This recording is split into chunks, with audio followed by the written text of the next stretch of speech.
Your Honor, I was asking about the jail time credit since this was a refiled case. I believe there's an extra day. So, Your Honor, we would agree to 5 days jail time credit. Okay. thank you, Your Honor. With that, we are ready to proceed to sentencing.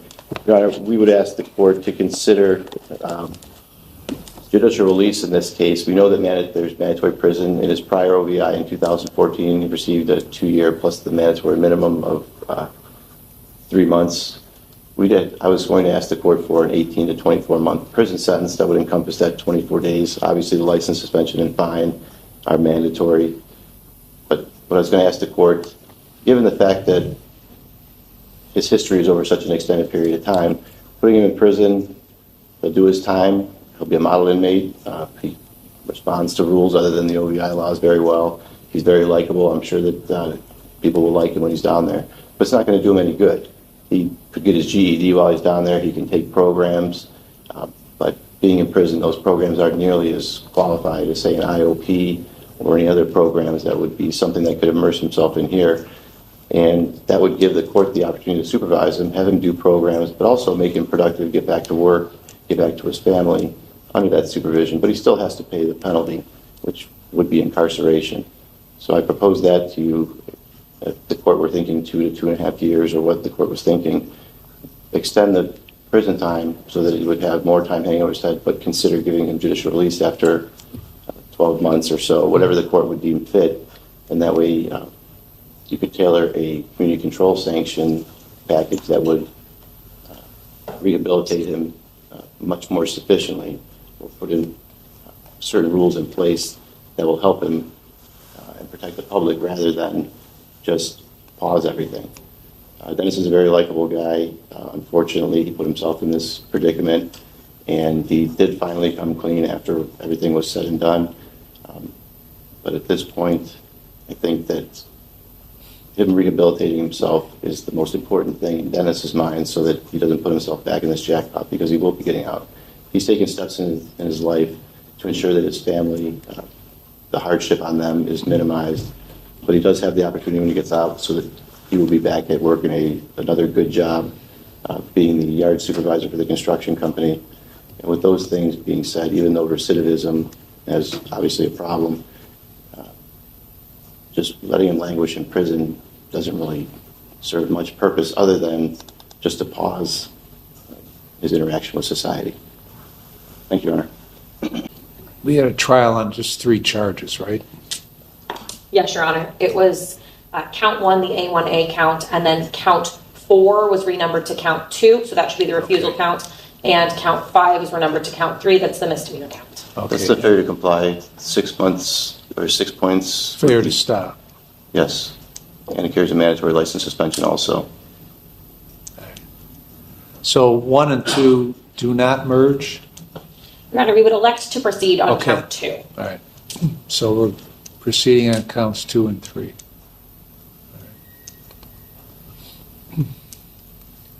All right, Mr. Boyd, what do you want to tell me? Well, Your Honor, I just would like to apologize to everybody involved. I am truly sorry for it. I made a terrible decision that afternoon to have a few drinks after we got done working. I didn't think I was that impaired, but like the prosecutor said, that it does delay your reaction time and those types of things. And it was just a terrible mistake on my part. I'd just like to apologize. After I got out of my last one, a lot's changed for me. I went back to work. I reestablished my credit. We bought a house, and I was doing everything that I was, supposed to be doing. And my wife and I, we have a great relationship. I'm a grandfather now,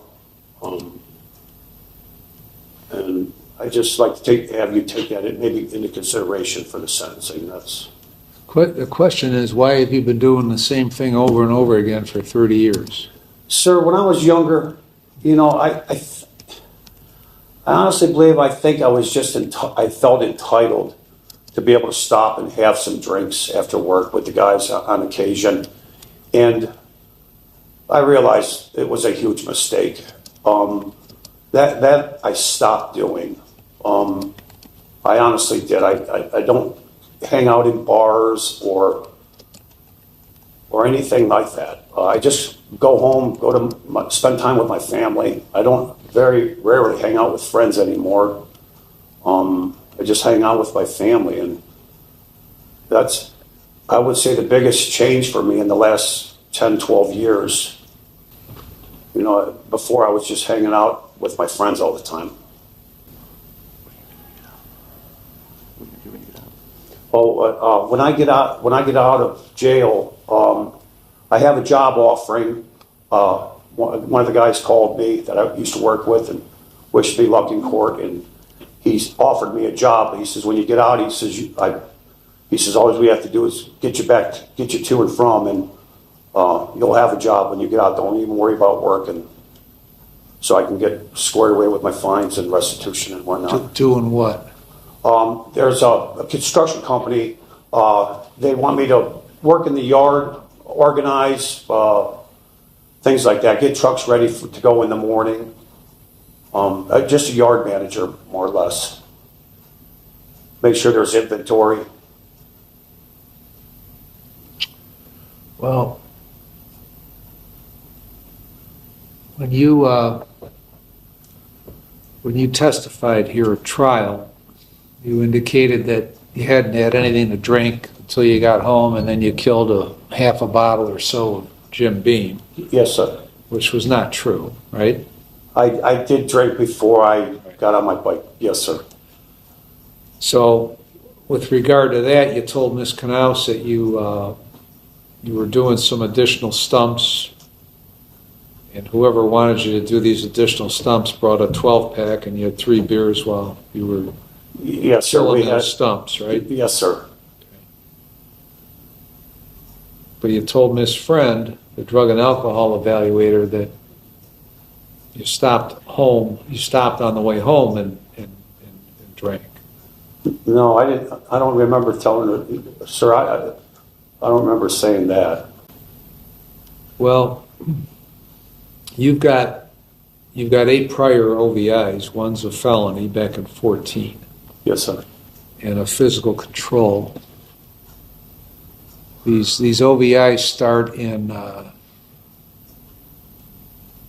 94. You got a 94, 96, 98, 2000. 01, physical control in 05, 06, 08.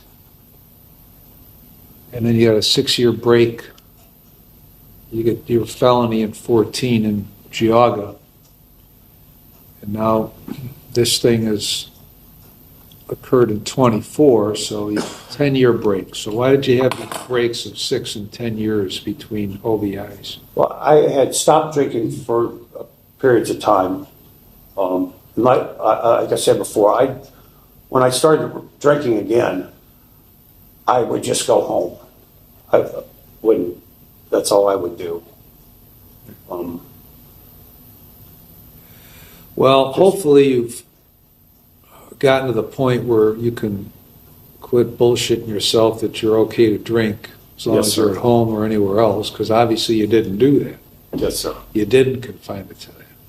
So, I don't know, this seems like first of all, you got lucky that nothing else happened. Okay. Second of all, this is all so unnecessary. Yeah. All right, anything else you want to say? I'd just like to apologize again. That's all, Your Honor. All right, Ms. Tuttle. Thank you, Your Honor. The state would request that the court impose a mandatory prison term here as is required by law. The mandatory minimum here would be 120 days of prison on count 2. The state would also request a mandatory fine of between $1,350 and $10,500, mandatory drug and alcohol programming, a license suspension of at least 3 years to life, and the defendant to forfeit the motorcycle that was registered to him at the time that this incident occurred. It's clear that the defendant has a long history of committing these offenses, as the court has outlined.